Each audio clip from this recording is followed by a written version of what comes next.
지난 1월 20일 우리나라에선 처음으로 코로나19 확진자가 나왔습니다. 그리고 반년이 지났습니다. 그동안 코로나는 우리 일상을 바꿔놨습니다. 지금으로선 백신과 치료제가 언제 나올지 정확히 알 수 없습니다.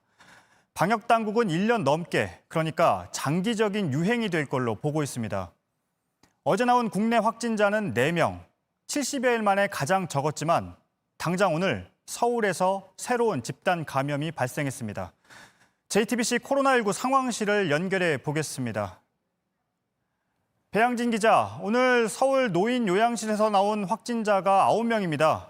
갑자기 왜 이렇게 많이 나왔죠? 네, 오늘 오전 발표된 국내 코로나19 확진자 수 4명이었습니다. 그러나 오늘은 오전에만 8명이 나왔습니다. 서울 강서관 노인 요양시설 확진자들입니다. 입소자 1명이 어제 확진 판정을 받았고 곧바로 입소자와 나머지 직원 90여 명을 검사했는데 그중 8명을 더 찾았습니다. 확진자 가족에게 전파됐을 가능성도 있어서 추가 검사가 이뤄지고 있습니다.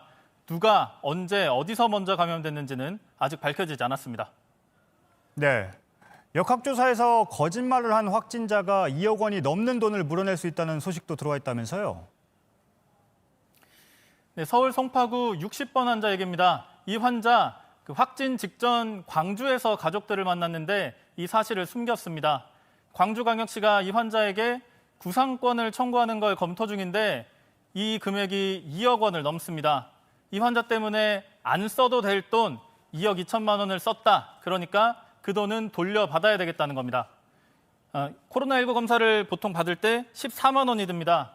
이 환자의 접촉자 그리고 그 접촉자의 접촉자까지 800명 넘게 검사를 받았으니까 그 비용만 1억 원이 넘습니다.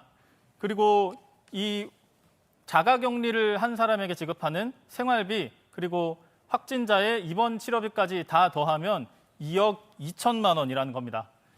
실제로 청구가 된다면 거짓말 한 번의 대가치고는 상당히 큰 셈입니다. 네, 앞서 전해드렸는데 오늘 국내 첫 확진자가 나온 지 딱 반년이 되는 날입니다. 그동안 여러 집단 감염이 많았었는데 오늘 정부가 내놓은 입장이 있습니까? 네, 오늘 브리핑에선 지난 6달 동안 느꼈던 소회를 묻는 질문이 많았습니다. 이 내용은 윤영탁 기자가 자세히 정리했습니다. 오늘도 여느 때와 다름없이 카메라 앞에 선 정은경 본부장. 지난 6개월을 되짚으며 먼저 감사의 뜻을 전했습니다. 방역 담당자로서 먼저 국민 여러분, 보건의료인, 관계부처와 지자체 담당자들께 진심으로 감사를 드립니다. 소감을 묻는 질문엔 뼈 있는 말로 되받았습니다.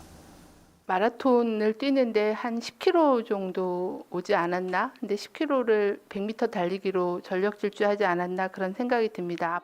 코로나19 장기전 대비에 만전을 기해야 한다는 얘기입니다. 백신 개발 후 일반 사용까지는 앞으로 2년가량 더 걸릴 수 있다는 분석이 나옵니다. 의료진과 방역당국의 피로도를 줄이면서 감염병 상시 대응 체계를 만들어야 한다는 의미입니다. 방역수칙 잘 지키기. 정 본부장의 마무리 발언은 오늘도 같았습니다. 또 경계하는 마음을 늦추지 않고 초심으로 돌아가 코로나 극복에 최선을 다하겠습니다. JTBC 윤영탁입니다. 네, 배 기자도 6개월 동안 코로나19를 취재했는데요. 중요했던 순간을 따로 정리했다면서요? 네, 지난 6달 요약하자면 2개의 파도였습니다. 신천지 대구교회와 이태원 클럽입니다. 이 두 유행한 지역도 다르고 바이러스 유전자 유형도 다르지만 공통점이 있습니다. 유행 직전에 지역사회 감염이 거의 없었다는 겁니다. 이 때문에 대구 신천지 유행은 어떤 대비를 할 새도 없이 일어났고 또 이태원 클럽발 유행도 지난 5월 황금 연휴 때 시작됐습니다. 다시 여름 휴가철입니다. 방심한다면 코로나19 세 번째 파도 언제든 올 수 있습니다. 정은경 본부장도 오늘 초심으로 돌아가겠다 이렇게 얘기했죠. 휴가지에서도 마스크 꼭 쓰고 밀폐된 공간에서 밀접 접촉 피하는 기본이 중요합니다. 네, 지금까지 코로나 상황실 배양진 기자였습니다.